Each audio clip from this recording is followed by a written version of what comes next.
How to install the FTP client Filezilla on Windows. Go to the official website of Filezilla.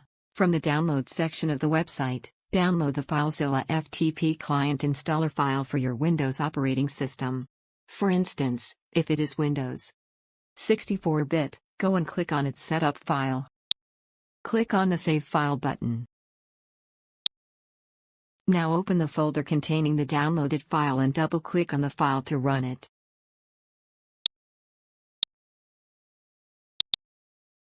Click on the I agree button, then click on the Next button.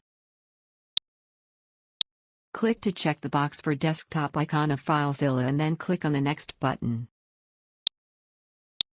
Choose the destination folder and then click on the Next button.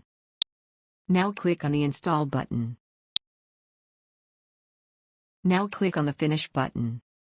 That's it, we have successfully installed FTP client Filezilla on Windows. Now you know how to install the FTP client Filezilla on Windows. To know how to access or connect to your FTP account via Filezilla, watch our next tutorial. Thank you for watching.